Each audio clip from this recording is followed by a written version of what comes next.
Welcome to another edition of Wire to Wire. Welcome to the TVG studios. Christina Blacker and the Sarge, Nick Hines, with you once again this month. This is the show all about the MyRacehorse stable, a stable that can be yours. Sarge, last month we were talking about hopefully being on the Derby Trail. I think we can say it with a lot of conviction now. MyRacehorse is on the Derby Trail. Undoubtedly. I mean, this past month has evolved like what we had anticipated and hoped potentially could be. Certainly, they say the most wonderful time of the year happens around December. For us personally, obviously, it's MyRacehorse and Edge Racing is the affiliate. It looks like these next 60 days, within the next 60 days, it's going to get crazy. Knowing that we've got two horses right now in the top 10, 4th and 8th, respectively, Forbidden Kingdom in due time. It doesn't get any better than this. It's been a pretty exciting month. We want to relive some of those highlights. And of course, at the top of the list was the win from Forbidden Kingdom at Santa Anita not long ago in the San Felipe. Let's relive the entire experience from start to finish. Also catch up with the happy winning connections after the race, courtesy of our friends here at TVG. Forbidden Kingdom, he ran a hole in the wind at Santa Anita. Take a look. And they're off in the San Felipe. Beautiful Art hopped in the air. Happy Jack is sent out of there. Forbidden Kingdom sprints quickly, and Armagnac the pace hot and heavy early on. Doppelganger is 4th on the inside of Cabo Spirit. Worst Reed Sanchez, and Beautiful Art is at the back of the field. Forbidden Kingdom will set the pace, and he has it by 2 lengths. Armagnac clearly into 2nd, and then Happy Jack back to 3rd, about 4.5 off the leader. It's another 3 back to Cabo Spirit, racing on the outside of Doppelganger. Worst Reed Sanchez, 2nd to last, and Beautiful Art at the back of the field. Forbidden Kingdom really rolling on the front end. Has it by 3 lengths. Armagnac 2nd, now a gap of 7 or 8. Back to Happy Jack. There's room at the rail for Doppelganger, who starts to advance, and Cabo Spirit outside of that pair. Another 4 lengths to Worst Reed Sanchez, and Beautiful Art has trailed throughout. 3/8 of a mile to go in the San Felipe. And it's Forbidden Kingdom who has opened up a 9-length lead. Doppelganger now comes after him in 2nd. Armagnac a softened up 3rd as they round the turn. And it's Forbidden Kingdom still with a commanding lead. Doppelganger will try to catch him in the final 1/4 of a mile. Cabo Spirit racing on the outside of Happy Jack. They turn for home. And Forbidden Kingdom still strong on the front end. A 7-length advantage. Doppelganger is clearly 2nd, but it is Forbidden Kingdom. A stellar display. 6-length lead past the 16th pole. And what a performance from Forbidden Kingdom under Juan Hernandez in the San Felipe. They win by more than 5. Doppelganger 2nd. Happy Jack was 3rd. Beautiful Art finished 4th. One Forbidden Kingdom makes it back-to-back stakes wins now, but your horse, incredibly fast. He had half miles of 43 and 44 coming into this race. Where was your confidence level that you're going to be able to rate him today? I was a lot of confidence in my horse. I trust him, and, you know, Mr. Mandella told me the horse was ready, and, you know, that they have the horse ready, so I just have to trust them, and I just let him run and have fun. Well, it looked like you were having fun down the stretch because this horse won with his ears up and very easy. Were you surprised at how easy you won and not many horses were coming from the back of the pack? You know, like you say, he was with the ears up around the Corapor, but as soon as I asked him, he take off again, and I just check around, and I don't see nobody coming, so I just let him just having fun in the stretch and let him control. 45 and 4 was the half-mile split. Were you surprised at how easy he won, considering he was going a mile and a 16th for the first time, but still setting fast fractions? You know, to be honest, I was a little surprised because I feel the pace earlier. It was fast, and I feel like how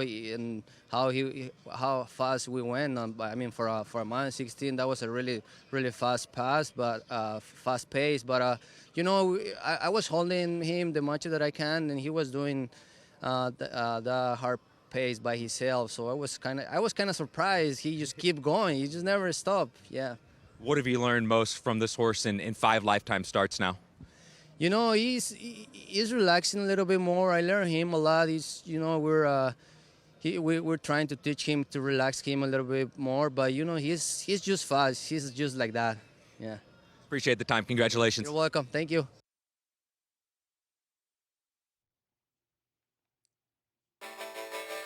Forbidden Kingdom, when he came to the barn, beautiful colt, well balanced. Looks like he could stretch it out to 2 turns looking at him. And thought he was smart, but then soon found out he was smarter than I am. He watches up and down the shed row and he knows more about it than I do. I think he's growing up and maturing and kind of settling into the game, and was very excited after his last race. And it's Forbidden Kingdom, dominant in the San Vicente under Juan Hernandez. The management of MyRacehorse has been top class. Wayne explained to me early, if you had 3,000 owners of a horse, and then how many friends do they have to multiply that? You're not just making fans, you're bringing them into the game and making them players. It's better to own a little piece than no piece. We would all like to win the Kentucky Derby. I think it was the 6th grade, the teacher asked us to set a goal in life. So I wrote down, I'm gonna win the Derby by the time I'm 30. Well, I've lapped that already. So I don't even think about it. I don't want to talk about it.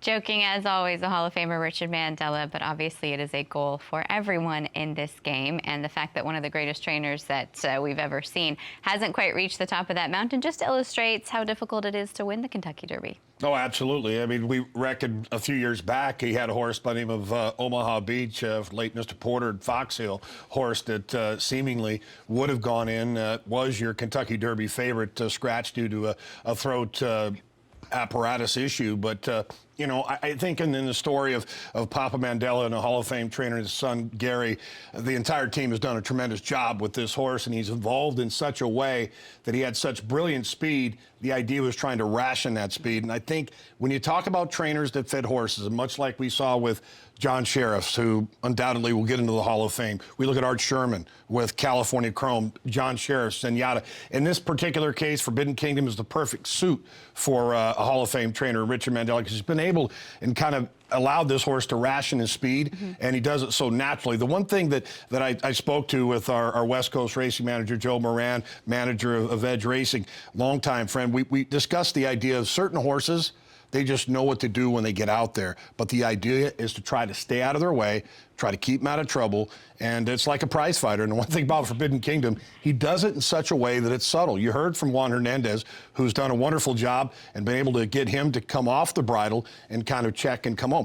I don't think he understands really how fast he was going, and based on his post-race interviews. So it's a wonderful ride, long way to go. Pair of grade 2s in the holster, 2-turn experiment, A+ rating. That's one of the real takeaways, isn't it? That he answered the 2-turn test, and he also picked up 50 points along the road to the Kentucky Derby. So it is looking like that will guarantee him a spot in the starting gate come the first Saturday in May. Of course, all things have to go to plan until that point. He wasn't the only winner this month. Let's celebrate a few more winners and some honorable mentions with some horses that really ran their hearts out. We're going to go to Search Engine. This is back on February the 18th, taking a look at this victory at Delta Downs. First start as a 3-year-old, which I think is really key, Sarge, because didn't quite put it together at 2, but now it looks like we are really blossoming right now with this colt. Not to matter the fact that they came into a track like Delta Downs, which tends to be on the deeper side of things, and, you know, Search Engine, who comes in for trainer Tom Amos, you know, he was a high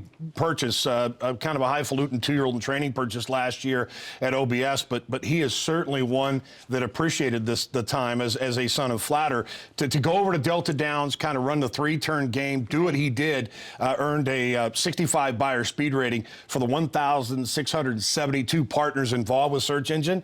It was a glorious moment because, you know, when you have these higher end horses, and a horse in general, you don't want them to take 5 and 6 and 7 starts to break their maiden. He broke through, was given time, paid dividends, and nice job here from Mr. Thornton in the iron. So Search Engine onward and upward, looking forward to seeing his development. We want to give an honorable mention to Going to Vegas as well, who was a gallant second in her first start since the Breeders' Cup Filly and Mare Turf. This was the Buena Vista Grade 2 event on the 5th of March at Santa Anita. She was under Flavian Pratt this afternoon, and she really gutted it out. She, I think, Sarge, distance-wise, ideally wants to go a bit further than the flat mile. This is a big effort for her. Well, it's a huge effort. Now, I think despite the fact early on in her career she could get the mile, but knowing that it's been well documented that she's a Grade 1 winner at 1.25 miles in distance, having won the Rodeo Drive right there at Santa Anita, this is a big step back, for her coming back off the respite in a partnership with Abadanza and Medallion. And I think for the Going to Vegas partners, the future is very bright and one that should be celebratory, knowing that she came back, she fired, coming out of a Breeders' Cup campaign, sometimes can be pretty daunting. So kudos to Richard Baltus and his team, and Flavian Pratt fits her like a glove. Let's hope onward and upward for that daughter of Golden Sense, now at 5 years of age. She tries hard every time. She's one of my favorites, no matter what. In Due Time is a horse that we also wanted to give an honorable mention to. Another big second-place effort here. Now, there was a lot going on at the quarter pole and in this race in general, but important to note that In Due Time did re-rally and will end up crossing the wire second here for Kelly Breen. And also important to note that riders and horses involved in that spill that took place at the top of the stretch came back none the worse for wear. But major congratulations going out to the Edge team and racing manager Joe Moran. Little concerned coming back in 4 weeks off of a career best buyer speed figure of a 92, earned a 90, as seen as somewhat of a regression, but more of a reaction. But this put him 8th in the Derby point system as of this moment. But he did pass the 2-turn test, showed some willingness, showed resolve. The fact that he took on quite a bit of dirt early. Again, Paco Lopez having to find some room to maneuver. But In Due Time, his son of Not This Time, been well represented on the Derby trail. In fact, 1-2 for that sire. Stable, especially. Absolutely. No, we're locked and loaded. And, Chasing Time, a horse that we'll be speaking of here, headed toward the Arkansas Derby. So well done, In Due Time. Reports are he came back in good order. Let's just knock and hope that things continue to go forward. And the same 2 points, right? Answered the 2-turn test, picked up Kentucky Derby points, 20 more points for In Due Time. Very good news with regard to both those horses this past weekend and how they performed on the way to the Kentucky Derby. It's time now for our surprise of the month, and we have not 1, not 2, but 3, actually. So we are going to start with Celebrity News. Celebrity News is a filly. She's a daughter of Laoban. She is trained by George Weaver, and he is now targeting a race on March the 25th with her. It's a 6.5 furlong event out there in New York, and he is hoping and optimistic that provided that goes well, she could immediately jump into the New York Stallion Series. And so that is a series of races where basically to be eligible to run, the foal must be from a sire that was nominated to the series in the year in which that horse was conceived. It's a wonderful program. It's right there in New York. You'll see these kind of around different jurisdictions. We have the Calbred program here, the New York Stallion Series. Sarge, there's a lot of money on the line for these New York breds. Of course, the opportunity to run an open company is always there, but to take these steps along that path with that kind of prize money on the line is definitely exciting with her. Oh, absolutely. And I think in this particular case, this is a 2-year-old in training purchase last year for the modest tag of $100,000. You think Laoban, unfortunately, he left us due to an accidental death, but he would have arguably. He was a New York Stallion based and eventually went to WinStar there in Kentucky. Unfortunate for that son of Uncle Mo, but Laoban been well represented. The fact Celebrity News out of a mare, R. Miss Jones, from 10 to have raced 8 winners, and a recent winner in Gizmo Jones here back in mid-February. So the future looks bright, and when you have that New York bred stamp, looks that much better. So Celebrity News, I'm sure you'll be hearing of going forward. Yeah, some dates for your calendar there. March the 25th, hopefully the debut. And then if all things go well, the next step would be the Park Avenue, which is on April 24th. George Weaver, former assistant to Dwayne Lucas, the coach, to Todd Pletcher as well. Vacoma, one of his recent stable stars, a wonderful trainer and a great guy to have involved in the stable. Another surprise of the month is Laforgia. And this work, you don't hear this term from Richard Mandella very often. It was incredible. This is 2 works back in the morning for Laforgia. Well, you have to appreciate the patience game. Once again, this horse purchased for $450,000 out of that same sale, the Phasig Tipton Select, as Forbidden Kingdom was purchased, ironically, out of the same consignment. So when you consider Laforgia, it's kind of it's an interesting dynamic between both horses because much more animated. The whole process of getting him prepped to debut has been a bit indifferent in the sense that it hasn't necessarily been straightforward because he's had a multitude of gate drills. But the son of it to mischief is finally starting to kind of level off, assert himself, and he had a minor grab quarter which set him back, but he is back on track. He worked great this past weekend. It's an exciting time. It's a horse that let's hope that patience is going to pay it big time for. And heads up in the morning on those works with Subconscious as well. Who's Right. a Grade 2 winner, Good. Grade 1 place this last weekend from the Kilrow Mile as well. I thought looking at Laforgia just in general, and even months ago at the barn, one of those that was always going to be a little green, need a little more time just to kind of grow into himself and put it all together. Well, what comes to mind with a horse like Laforgia is authentic. Kentucky Derby Horse of the Year that, of course, in a partnership with Spendthrift. And at that time, upon being purchased, it was just on the heels of winning the Run for the Roses the first Saturday of September, if you remember that year. So I think while it's taken time, it's certainly going to pay some dividends. You know, it's a long year with these 3-year-olds. Obviously, the idea is get them into the starting gate, have that rewarding experience. But, you know, can't say it enough. With a trainer like Richard Mandella in some programs, who knows? Right, with this horse. So it's moving forward, and I think that's the bottom line with this horse. I like what we're seeing. Our last surprise of the month is Rosie's Alibi. This is a filly we've talked about a few times on the show. She's beautiful, and she's really coming along at King's Equine. Raul Reyes, who runs the farm there, said that as of late, he's really liking her progress and looking forward to seeing her continue to mature. Yeah, absolutely. And, you know, when you think Justify, of course, this is going to come from his freshman class. You know, plenty of scope, you know, as evidenced by her movement here. She also has nice mental capacity, which, you know, you like to see with these young horses. You don't want to see too many idiosyncrasies early on. Not that they couldn't develop and develop into better, but she certainly appears to be ahead of the game. The notes from Raul Reyes at King's Equine, who is, you know, again, been associated with so many great horses of Christmas past, not to mention what he's done for us at MyRacehorse. You know, Beholder comes to mind, of course, but for us in relevancy, Forbidden Kingdom. So when you see comparisons and as he draws them with Rosie's Alibi, I think we're actually ahead of the game.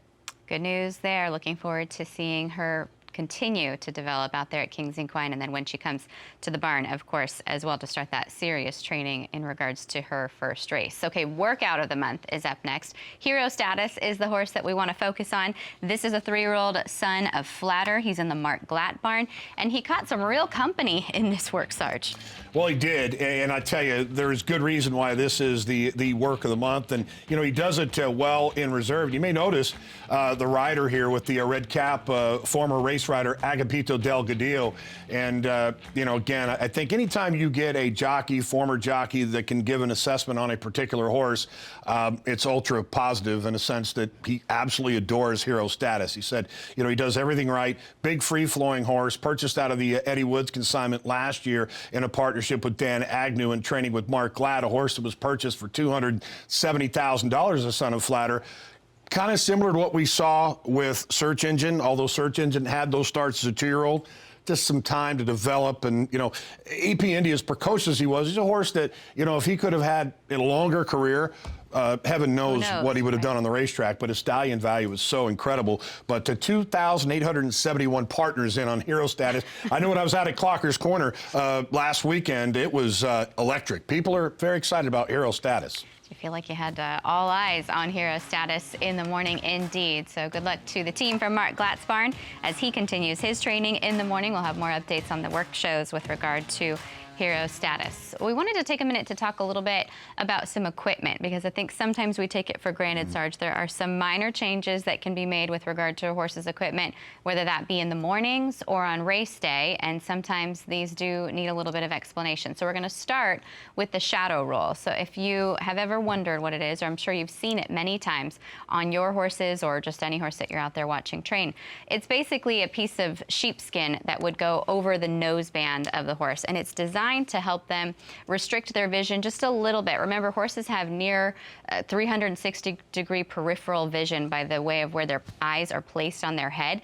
So this will restrict the vision a little bit below them. And we say shadow roll because sometimes horses will see a shadow on the ground and they might jump it. You don't want horses being so unfocused or just so overstimulated, basically, by what's going on around them that they're not focused on going forward and dropping their head. So, Sarge, some folks will train in the shadow rolls. A lot of horses will run in them. Some trainers like Mark Glad, it will be blue, so you'll be able to really see that on top of the equipment. Some will use a traditional white one. There's a lot of different ways to utilize the shadow roll. Yeah, I think the other point, you look at Hall of Fame trainer Bob Baffert, for example. You look at some of the all-time greats, and you kind of relevate it back to Silver Charm, for example. But the idea, trying to get them to focus and assert themselves without having to put blinkers on sometimes. But as you said, the shadow roll there devised kind of not so they see things on the ground. The shadow could have a piece of paper that might go across. It keeps their eyes forward, essentially. But you also notice horses that have sheepskin on the side of the bridle, and we call those cheek pieces or cheek pieces or winkers, for those down in the Southern Hemisphere. It's kind of the same idea outside of having to use the blinker, which could be more aggressive. Next piece of equipment that we wanted to talk about is called a hood. So this is going to almost look like a blinker. It'll go over the horse's head. It'll go over their ears completely, but not necessarily have those cups that you would see on the side of the blinkers. Oftentimes they can be padded, and they're designed to sort of muffle the noise that might be ongoing outside, and just to help maybe a nervous horse stay a little bit more calm, kind of dull that startle reflex in their senses a little bit from their ears. Oh, absolutely. And I actually remember the late trainer and good friend and solid horseman, Barry Abrams. What he did at one point with the hood, he would go to his local Hallmark store and go to the card section, and you know, the cards that open up with the chimes, he would take the chime out and put it in the hood to help those horses relax and kind of meditate, if you will. So there's been a lot of different, you can put cotton in, sheepskin can be within, but to muffle the sound. And you get a lot of horses that have those nervous tendencies or whatnot, they'll put the hood on, and you see a lot of them. Like the calming app. I put that on at night at home. There you go. Exactly. We use that for our bird Sweet Pea at home. He enjoys that calming app. But no, the idea that I think Love's Only You, if I remember right, one of the Japanese horses had the hood, but you'll see a lot of horses over there in Japan. It works, but there are certain horses that if you put them to sleep too much in a horse race situation, they can't hear other horses coming. So they might get caught looking. That's you have to know your horse, certainly, so you trust your trainer to decide whether or not that piece of equipment is necessary or not. The last piece of equipment we wanted to talk about is both the set of draw reins and then a German Martingale as well. We have some video here of Moonlight Doro. She's galloping in draw reins. And so draw reins basically will go through the bit back to the girth, and this is going to provide the rider a little bit more leverage, a little bit more strength, and kind of help them get the horse to drop their head a little bit and really frame up, use themselves well. You actually saw Express Train walk over to the paddock prior to the big cap in draw reins. John Sheriff saying he thinks it helps him stay focused and really kind of use his hind end quite a bit. So some trainers will actually use it in different times, but a lot of horses will gallop in those draw reins, and then the German Martingale would be just one step further, basically. Right. No, it's pretty fascinating that you mentioned that Express Train, your Sanity Handicap winner for CRK, using that as a tool to get into the saddling enclosure. But you're right. I think the idea is to try to give them leverage, but also allow the rider to collect those horses so they will drop their heads and utilize their hind end. And I think in the case of Moonlight Doro's trying to strengthen those hind end muscles. Now, you get some horses that tend to be a bit more rank, and the draw reins give the riders that leverage enough to get them to really come back. Some horses resist. Nick Sko comes to mind. He would gallop Bingo. in the draw reins all Absolutely. the time. So I think with the German Martingale, for me, I think it's whereas you can trust the horse a bit more, because you give those horses that continuously are popping their head up in the air. The German Martingale tends to be a bit more restrictive, whereas with the draw reins, there's a little more slide and a little more give. But it's with the right rider, again, it gives them power steering. But you obviously, with the right rider, they can be so effective. With the wrong rider, it can actually backfire. there. So you have to kind of find the fine line there. Looking at photos and trying to figure it out, you'll see the draw reins go alongside. The German Martingale almost will look like a Y from their chest straight up. It'll split. And they got clips. And then head through the bit and back to the reins. So you might see some of that equipment. Moonlight Doro uses both. Sometimes the German Martingale, sometimes the draw reins. And again, just an idea to help and to assist with that training. Richard Mandella, he's very individual with his training, as a lot of trainers are, so he'll make sure that she has the right equipment that she needs. Upcoming runners that we're looking forward to as far as the stable goes. Let's move ahead to who is still to come. And again, as we say each and every month, write these down in pencil. Anything can happen. These targets can change. Sometimes the races don't go, but this is a look at the horses with regard to MyRacehorse and Edge and where they are pointing next. No, absolutely, and you note the list here, and Storm Shooter will be coming back as a first-time gelding. Excited about him. Edge being represented by a newly acquisitioned Sunsand drink in hand, son of Keen Ice. For trainer Kelly Breen, been trained forwardly, coming out of a key race in which the 5th place finisher came back with a big effort. Demogorgon, unlucky to have not gotten through that starter condition. Provocateur will be great to have him, a nice 3-year-old, including Ironworks. Celebrity News, we spoke of her, the Lauban, New York bred daughter, certainly having a bright future. And Chasing Time, we'll touch on him. But big list, exciting times. Let's hope that March Madness is hot and heavy here at MyRacehorse. Definitely continuing. We'll hope to have some big updates with regard to those targets and our show in April. Time now for our Aftercare Spotlight. Each and every month we take a look at a horse from the MyRacehorse stable that may have gone on to a second career, not necessarily at the racetrack anymore. We want to focus in on Power Up Paynter. He is at New Vocations right now. And if you're not familiar with New Vocations, I would definitely encourage you to head to their website, check it out. We actually have a nice feature that I Am Horse Racing put together. I will link that on my social media channels today. Power Up Paynter is looking great. He won a couple races on track. He was owned in partnership with Winning Mood Stables and a few others. Linda Rice conditioned him.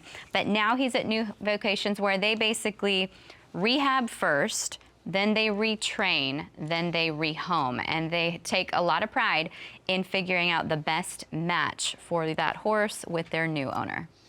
Yeah, again, props to our CEO and founder, Michael Behrens. You know, that being the bottom line, we'd speak about this, of course, here, not only on Wire to Wire, but in general. You know, what happens to these horses once the racing game is over?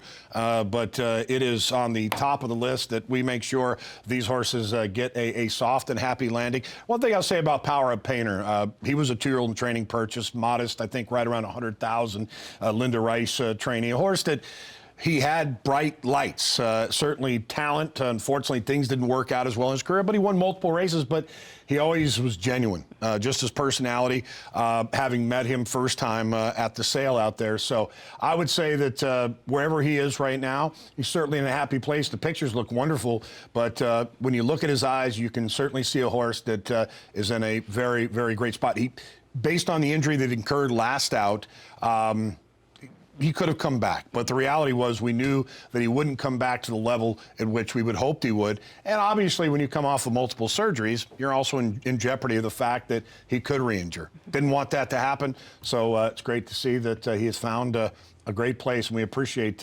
everyone's support on that.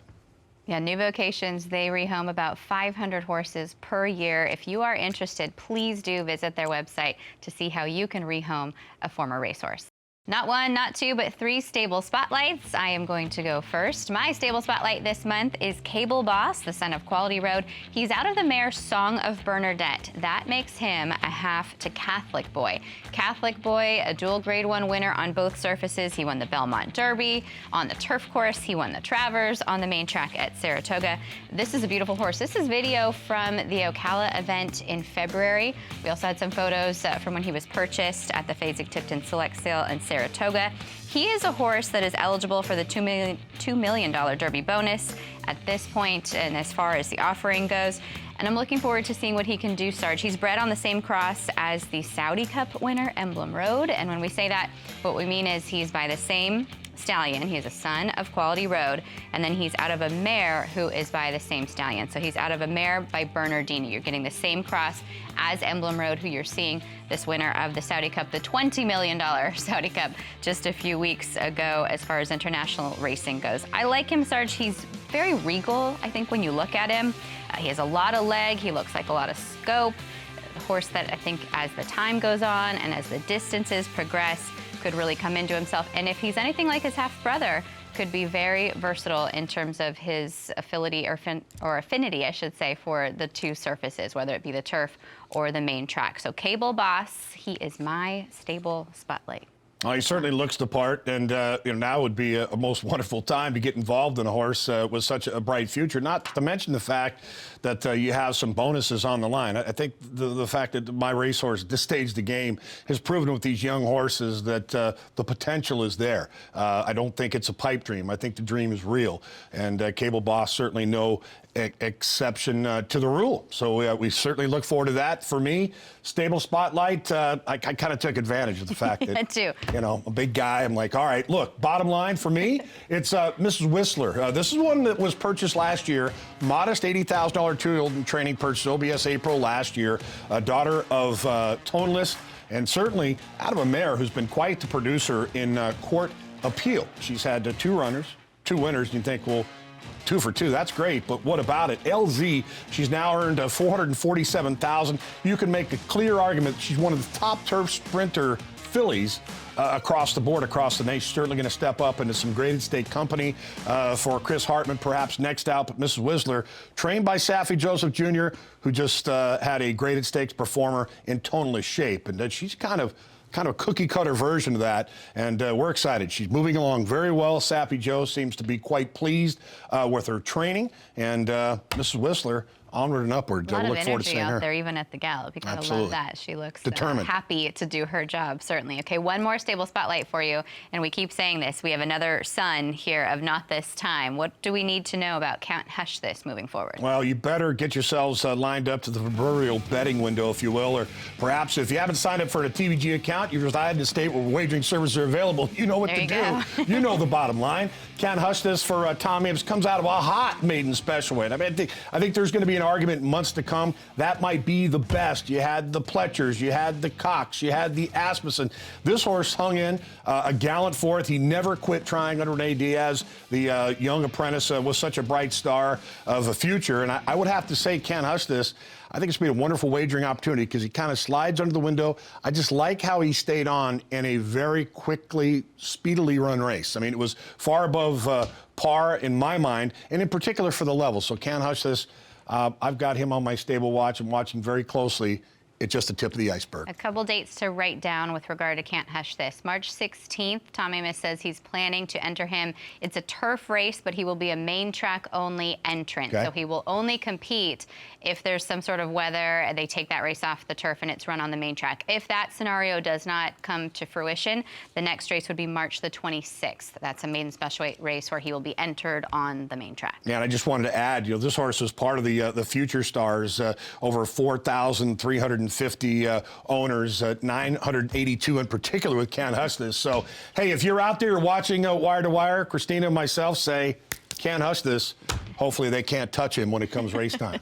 It sounds like it. It's time for our question of the month, and we actually wanted to sort of introduce a photo that had quite a few comments online, and we wanted to just discuss this a little bit because there seems to be a little bit of confusion or maybe just some questioning as to the picture that you are going to see. We're looking at microshare here on the right-hand side of the photo, and you can see her groom kind of leaning with his arm over her. A few folks were a little concerned that perhaps this wasn't in her best interest or maybe bothering her.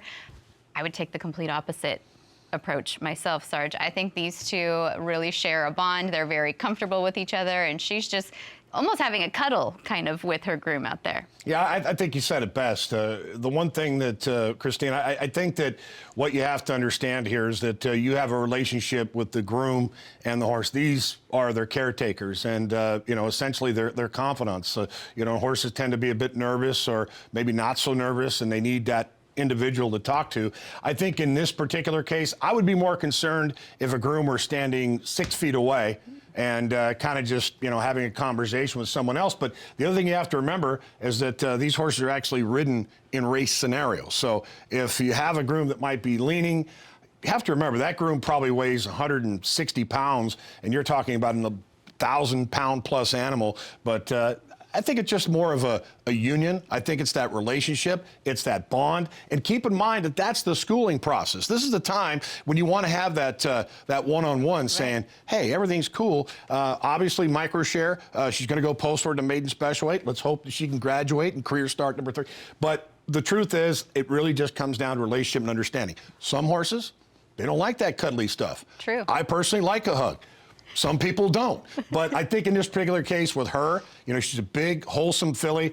I found with the big horses, they tend to need a little more than you think, It's the little Spitfire horses that they don't want to be touched on too. They just want to be left alone. You were right about that. Yeah. Sometimes over the years as a kid, those little ponies were the meanest. They Look did out. not want to be messed around with. And she is a sweetheart. I think I've put some videos up myself. She is just so lovely and loves the attention and loves the affection. So definitely nothing to be concerned about with regard to that photo. Thank you for your concern. Absolutely. But she is very much loved and very happy with her groom out there, whether it be on race day scenario or in the mornings as well.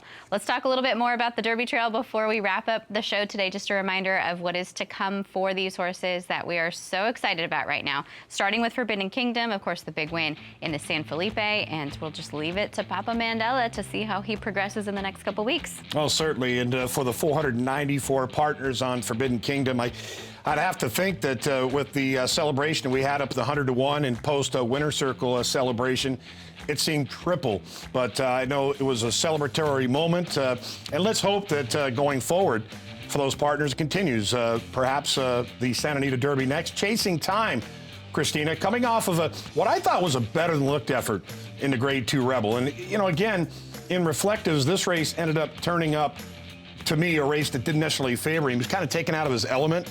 But Steve The weather Asmussen was tricky that day, too, it that whole weekend. Right. It was strange. And if you watch here right in the end, and you had a horse in Unoho, incidentally by Lauban, as we go back to celebrity news, it really came down to the fact that this horse may have been taken out of his natural suit. Steve Asmussen, bullish. Next step, Arkansas Derby. Let's get those points. Let's do it. And how about In Due Time off that second place effort in the Fountain of Youth? Well, this horse deserves an A for ability, an A for his attitude. And I think the fact that he showed some resolve here in taking on dirt, being able to sit off of horses, the two-turn experiment, it's a known fact that this horse wants more ground. As I had said, earned a 90 Beyer speed rating. For the select partners in Edge, Joe Moran, Kelly Breen, his entire team, they've done a tremendous job. Potentially the next step could be the Wood Memorial, the Bluegrass, or maybe take the low road to Lexington and get yourself into the first Saturday in May. Across the board, it's an exciting time. Plenty of options with In Due Time, certainly for Kelly Breen. Before we leave you on Wire to Wire this month, just wanted to remind you that there are still a few horses available with regard to the Oaks Derby bonus. We're talking about Balletic, who we highlighted a few weeks ago, Cable Boss, who we talked about today, the son of Quality Road, the half to Catholic boy Rosie's Alibi, who we touched on. Raul Reyes, very excited about her as she continues to progress at King's Equine, and Who Runs the World, another offspring of Quality Road, plenty of distance in those pedigrees. So be sure to visit the website or the app if you are interested in getting involved. Sarge, that's going to do it. I feel like we covered a lot of ground this month. Certainly did. Top notch, as always, Christina. It's truly a privilege and an honor to actually be part of the Wire to Wire program. But for those folks out there, if you have ideas or thoughts, and feel free to send them into our team, and we'll be happy to address those and make this even a better show. Enjoy the time along the Derby Trail. Enjoy the Derby preps and all of those races that we targeted as far as upcoming races go. For the Sarge, Nick Hines, I'm Christina Blacker. We'll see you next month here on Wire to Wire from the TVG studios. Take care, everybody.